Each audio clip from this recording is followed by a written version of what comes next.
नमस्कार दोस्तों, आप सभी का विश्व भारती चैनल में बहुत बहुत स्वागत है। दोस्तों, आज तीन बहुत ही ज्यादा महत्वपूर्ण जानकारी आ रही है।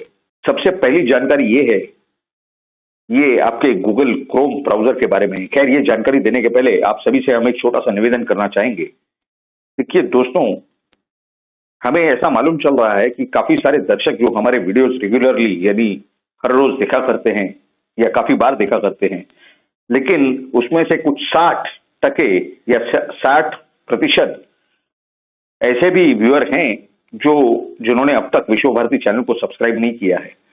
तो उन सभी से निवेदन है कि जल्द से जल्द इस चैनल को सब्सक्राइब करें ताकि आपको हमारे हर वीडियो और हर एपिसोड की नोटिफिकेशन प्राप्त हो सके। हाँ, तो पहली जानकारी दोस्तों ये है, गूगल क्रोम ब्राउजर के विषय में भारत सरकार के यहाँ से जो जानकारी हमें प्राप्त हो रही है कुछ सूत्रों द्वारा, वो ऐसा मालूम हो रहा है कि भारत सरकार ने कहा है कि जल्द से जल्द आपके लैपटॉप में हो या मोबाइल फोन में हो, आपका जो गूगल ब्राउजर है उसे जल्द से जल्द अपडेट कर दें। ये मालूम हो रहा है सूत्रों से कि उसके अंदर कोई बग आया हुआ है या फिर ये पूरी जानकारी विदेशी कंपनियों को आपके लैपटॉप से या मोबाइल से आपकी पर्सनल जानकारियां लीक होने की संभावना बताई जा रही है।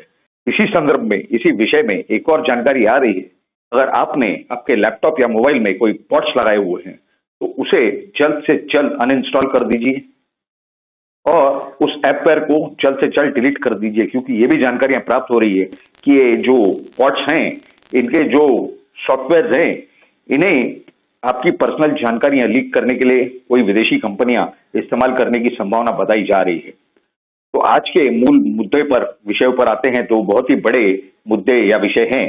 क्या है वो विषय? देखिए, गूगल एशिया पैसिफिक ने एक दिल्ली हाईकोर्ट में याचिका फाइल की हुई है।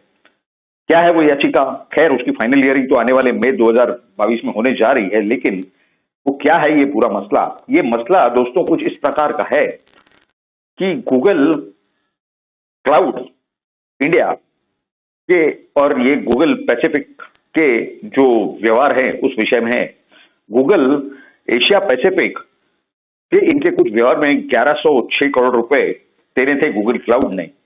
उस विषय में गूगल एशिया पैसिफिक का हाईकोर्ट में ऐसा कहना है कि जो रेवेन्यू अथॉरिटीज हैं उन्होंने कुछ इनअक्यूरेट रिप्रेजेंटेशन किया है उनके भारत में जो व्यवसाय है उस विषय में। यानी हर चीज में ये अपने जुगाड़ करने के लिए सरकारी एजेंसियों को या केंद्र सरकार को घसीटने पे ये लोग तुले हैं, बाकी कुछ नहीं है।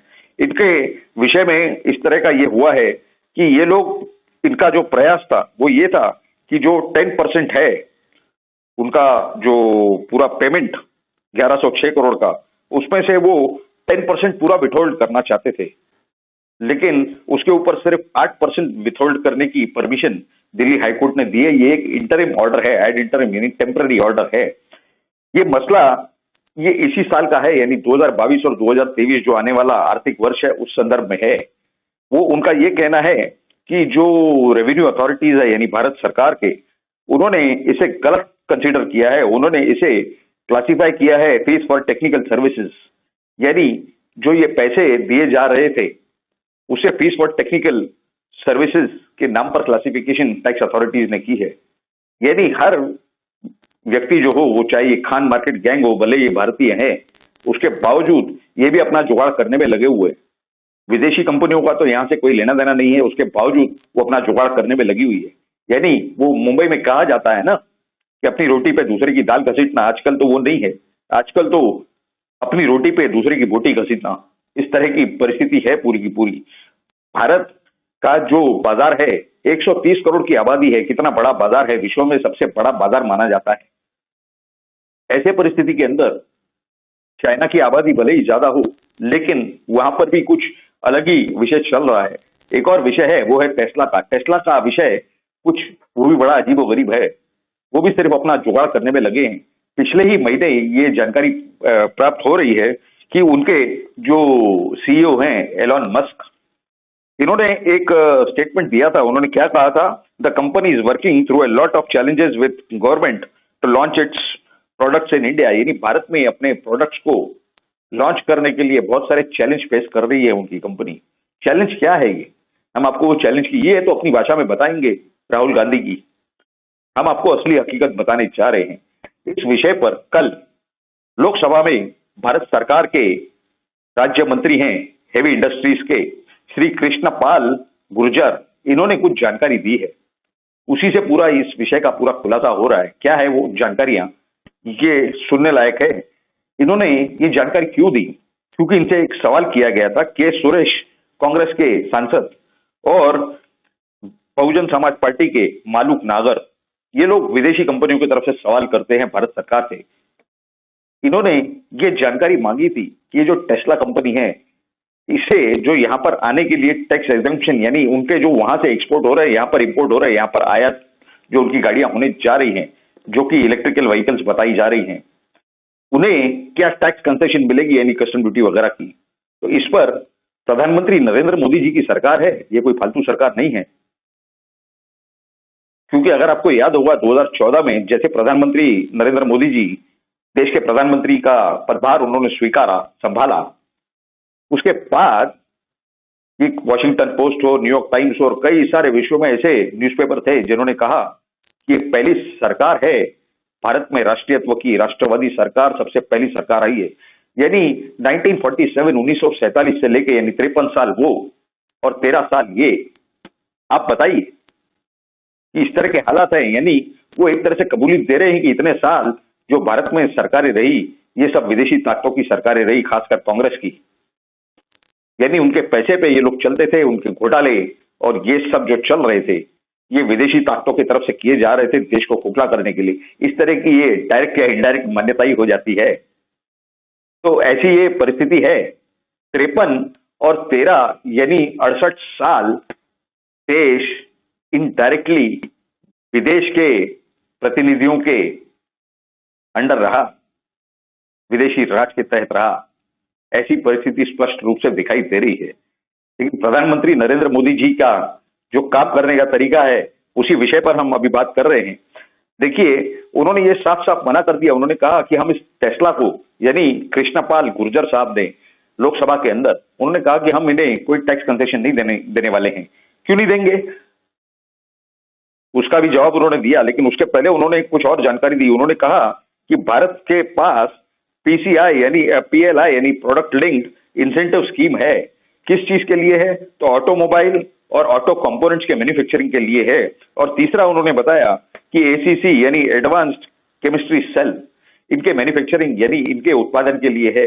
यानी ये जो भी भारत में मैन्युफैक्चरिंग होगी इन तीनों वस्तुओं की, यानी वो चाहे ऑटोमोबाइल हो, ऑटोमोबाइल्स के कंपोनेंट्स हो या फिर एडवांस केमिस्ट्री सेल्स हो, उन्हें इस चीज का लाभ दिया जाएगा, फायदा दिया जाएगा। जो लोग विदेशों में बनाएंगे, इन्हें लेबर यानी जो रोजगार है वो चाइना को देना है, लेकिन फायदा भारत से लेना है, भारत सरकार से यानी भारत की जनता से। और फिर वही इंपोर्ट ड्यूटी कम करा के यहाँ करके, यानी अपना फायदा करके और वही मुनाफा भारत की जनता से कमाएंगे। ऐसे नहीं चलेगा। उन्होंने कहा कि हम उन्हें कंसेशन देने तैयार है। उन्होंने अपना मैन्युफैक्चरिंग प्लांट जो है टेस्ला का, ये इलॉन मस्क ने यहाँ पर भारत में शुरू करना जरूरी है। भारत की जनता को रोजगार मिलना जरूरी है। भारत की जनता को अगर कुछ नहीं मिलने वाला होगा तो हम उन्हें कोई टैक्स कंसेशन नहीं देंगे। इस तरह की ये पूरी परिस्थिति है। आप बताइए कि इस तरह की 70 साल में क्या हमने कभी परिस्थिति देखी? क्या इन 70 सालों में क्या आपने कभी देखा कि इस तरह का बर्ताव सरकार विदेशियों के साथ कर रही है? भारत के हित को आगे रख के और फिर बात करना, इस तरह तो ये सिर्फ प्रधानमंत्री नरेंद्र मोदी जी के राज्य के दौरान दिखाई दे रहा है कि देश की जनता का हित, भारत राष्ट्र का, भारत देश का हित, भारत के संविधान का हित, भारत के संविधान जो पवित्र संविधान है उसके अंदर जो कोर है वो भारत की जनता का हित है, भारत देश का, भारत राष्ट्र का हित है। ये पूरे का रक्षण करते हुए साफ और स्पष्ट रूप से भारत की सरकार दिखाई दे रही है प्रधानमंत्री नरेंद्र जी के नेतृत्व में। तो ये खासियत है प्रधानमंत्री नरेंद्र मोदी जी की कि वो जो काम करते हैं वो छुपा के, घुमा के नहीं करते, वो स्पष्ट रूप से करते हैं। न किसी से डर के, न किसी से छुपा के, बिल्कुल बेधड़क उनके काम में पूरी अकाउंटेबिलिटी और पारदर्शिता यानी ट्रांसपेरेंसी, ये दोनों भी रहते हैं। तो ये जितने मंत्री हैं केंद्र सरकार का जितना प्रशासन है वो बिल्कुल सतर्क रहता है। जिस तरह से हमने आपको बताया कि गूगल क्रोम ब्राउजर के विषय में किस तरह से ये वार्निंग आई है भारत सरकार की तरफ से। क्या इतने सालों के अंदर 96 से इंटरनेट है भारत में, क्या इस तरह की कभी वार्निंग कोई मालूम पड़ी भारत सरकार ने दी हो 2014 के पहले। ये सब मुमकिन होता है प्रधानमंत्री मोदी जी के टेन्योर में, उनके जो समय है, उनका जो रजीम है। अगर आप हमारा पिछला वीडियो देखेंगे तो आपको जानकारी मिलेगी कि स्वर्गीय लता मंगेशकर दीदी ये जब जीवंत थी तो उन्हें किस तरह से 1947 से लेकर 1991 तक यानी लगभग 44 साल भारत की सरकार ने तकलीफ दी थी भारतीय गायिका को, गायन कोकिला को। वो तो सिंगिंग मैस्ट्रो थी। यानी यहां पर सत्ता का उपभोग करना, विदेशी ताकतों के लिए काम करना और भारतीय लोगों को तंग करना, इस तरह की परिस्थिति रही है। लेकिन प्रधानमंत्री मोदी जी के समय ऐसा नहीं है। प्रधानमंत्री मोदी जी के समय में बिल्कुल उल्टा है। पहले भारत की जनता का हित, भारत के देश का, राष्ट्र का हित, यही तो कोर है भारत के संविधान का। ये पवित्र संविधान डॉक्टर बाबा साहेब अंबेडकर जी ने बहुत ज्यादा कष्ट करके, पूजनीय अंबेडकर साहब ने जो कष्ट किए ड्राफ्ट कमेटी के साथ बैठ करके कॉन्स्टिट्यूएंट असेंबली में इसे पास करवाना, उसे बार बार अपने फायदे के लिए चेंज करने का काम इस कांग्रेस ने किया कई बार। आप देखिए ये जो FCRA एक्ट बताया जा रहा है, जिसके विषय में भी आज ही हमने सुबह को एक वीडियो अपलोड किया है, वो एक्ट 1976 में जब ऐसे लगा कि विदेशी ताकतें भारत पर कब्जा करेगी इनडायरेक्टली, उस समय ये फॉरेन कंट्रीब्यूशन रेगुलेशन एक्ट लाया गया। लेकिन अब जब उनके खुद के NGO इसमें फंस रहे हैं रिन्यूअल नहीं करने की वजह से, समय के अंदर सुप्रीम कोर्ट ने भी उस विषय को खारिज कर दिया उनकी याचिका को कि कानून के अंदर अगर आपने रिन्यूअल नहीं किया है तो इसे हम कुछ नहीं कर सकते। तो इन गांधी परिवार की, इनके सब जो टुकड़े टुकड़े गैंग हो, खान मार्केट गैंग हो, इनकी फंडिंग बंद हो चुकी है। वैसा ही कुछ ये दिख रहा है इन केसेस में। ये जो दो विषयों में हमने आपके सामने इस वीडियो द्वारा जानकारी रखने का काम किया, हम आपके सामने हर तरह की जो सही जानकारी है वो रखने का प्रयास करते हैं। आपको ये जानकारी कैसी लगती है, आपकी राय हमारे लिए बहुत ही ज्यादा अनमोल और बहुत ही ज्यादा महत्वपूर्ण है। जरूर नीचे कमेंट बॉक्स में लिख करके आप हमें इस विषय में आपकी राय बताएं। दूसरी बात, अगर आपको ये जानकारी अच्छी लगी हो तो जरूर इस वीडियो को लाइक करें और ज्यादा से ज्यादा शेयर करें। और अगर आपने हमारे चैनल को अब तक सब्सक्राइब नहीं किया तो जल्द से जल्द इसे सब्सक्राइब करें और सभी नोटिफिकेशन ऑन कर दें। आने वाले समय में जल्दी हमारे अगले वीडियो में आपके साथ बहुत जल्द मुलाकात होगी। आप सभी लोगों ने इस वीडियो को पूरा अंत तक देखा, इसके लिए आप सभी का बहुत बहुत धन्यवाद। भारत माता की जय। जय हिंद।